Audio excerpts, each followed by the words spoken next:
Yeah. Okay. Mhm. Welcome, everyone. We are finally here with Vivian, our renowned animal communicator. I apologize. We had wanted to do this interview on Wednesday, but we had a little emergency. But first, before we go into that, Vivian, would you please introduce yourself? Thank you, Susan. I'm really happy to be here tonight to be able to talk to you a little bit about animal communication. I'm Vivian Kallmann, and along with animal communication, I have extensive training in energy therapy techniques, and so I've been working with people and animals for the last 15 years. So the best part of it is to be able to relay to you the information and insights that your animals want to share with you, not only about their problems, but they have thoughts and ideas and suggestions on how we can make our lives better too. Yeah. Well, I really found that out the first time about 2 weeks ago. I contacted you to, please talk to one of my horses, Drino. And it was so interesting because the things that I would have thought were important to him really weren't. He kind of, I thought he was a lot further on in the process. I found out he was a lot further on than I thought he was. And so it was so interesting to hear your thoughts about it. So we were supposed to, do this interview on Wednesday at 6 o'clock. And at 5 o'clock that afternoon, I got an emergency call from my groom saying that another one of my horses, Comanche, was just in a full blown horrible colic that went from 0 to 100 in about 5 or 10 minutes. And I needed to call the vet, and I needed to come, and everybody was hysterical, and we were so scared. So on the way out of the door, I sent Vivian a message, saying, hey, I can't connect tonight. I have this emergency with one of my horses, and we'll connect tomorrow. And while I was in the car, she sent me a message saying, hey, if I can help, I'd be glad to. Would you like me to contact Comanche? And she did. And 15 minutes later, when I got to the barn, instead of finding this horse that was ready to kill himself and everybody else, I posted pictures on Facebook. I wish I knew how to share the screen and I'd share the pictures, but I don't.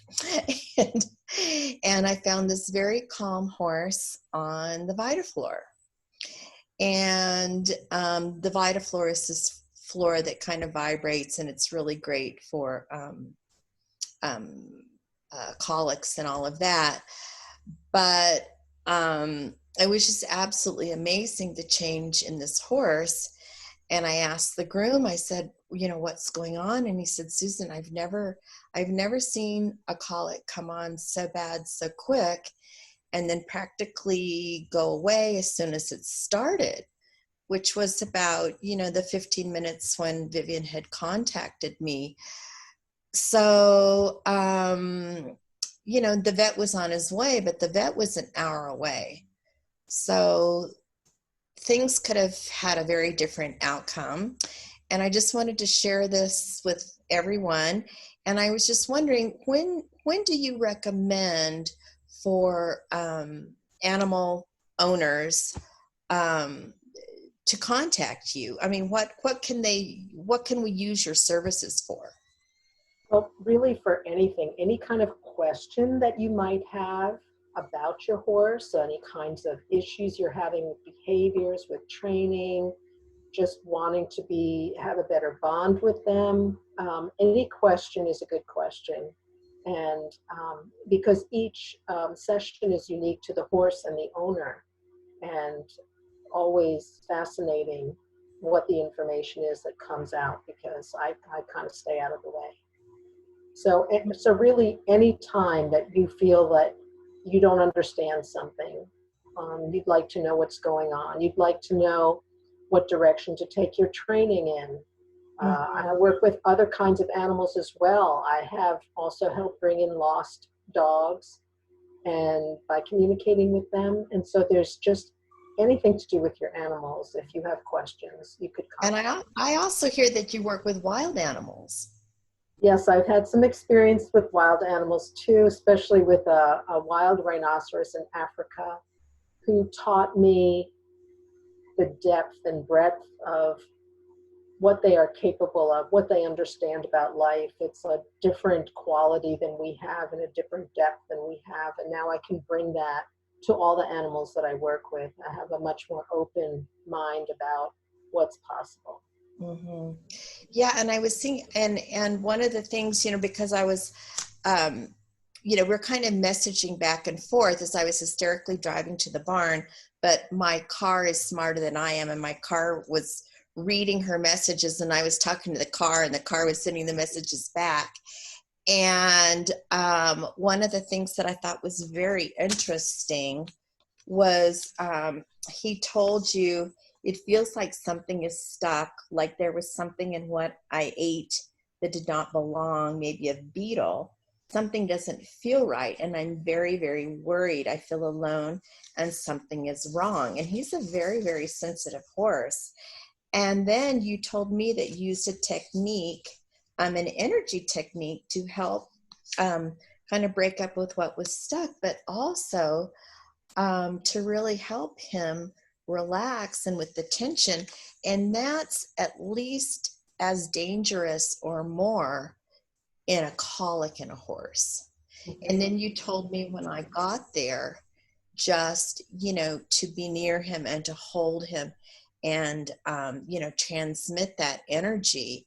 And I just felt it. And it was just, he literally just, you just took this big sigh and just, you could see it, and you can see it in the pictures, how relaxed he was.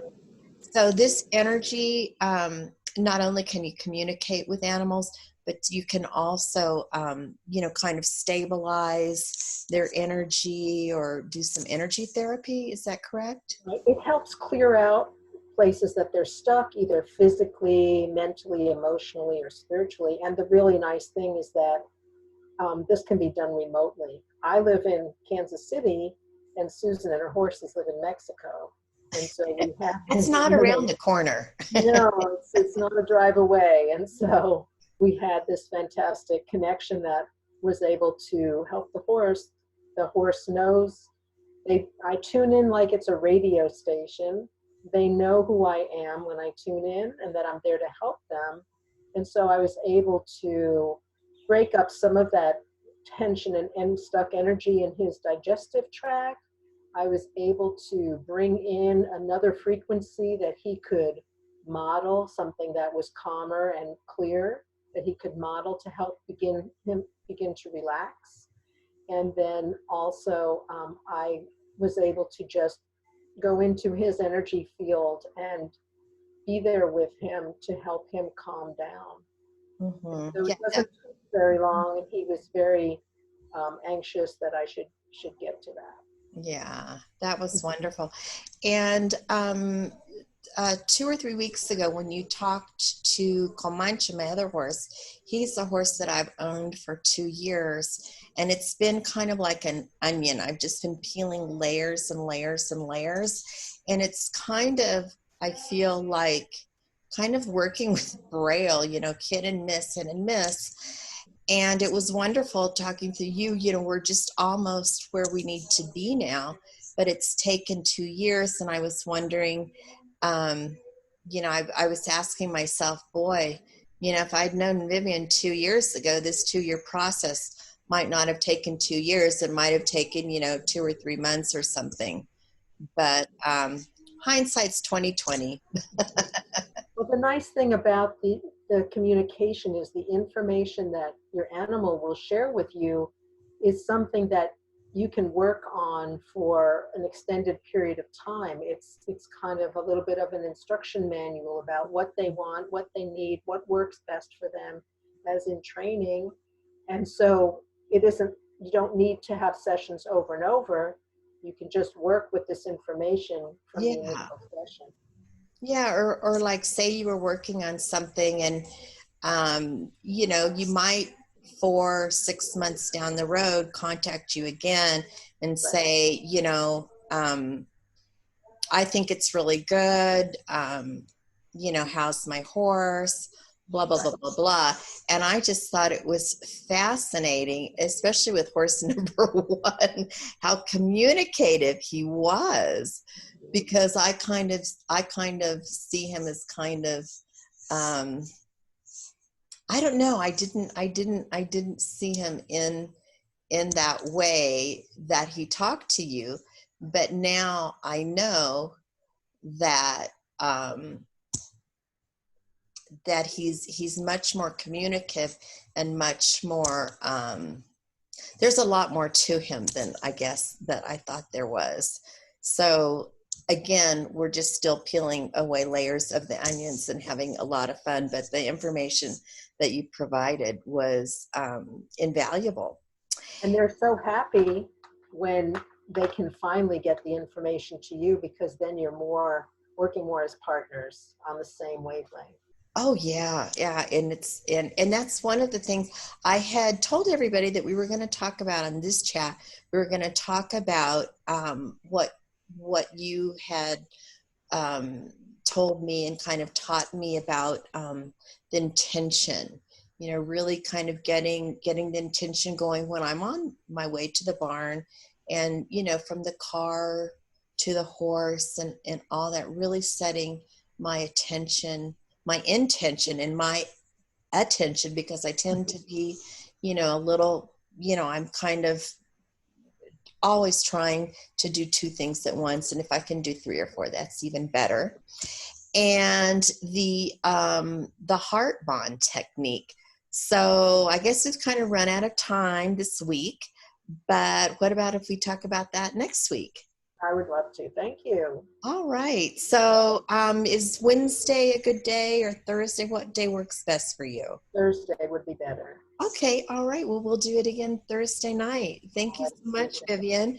And Comanche and Andrino, send you big hugs and kisses. And sending them right back. Thank you. Oh, thank you. Okay. Have a great weekend. Take care. Bye-bye.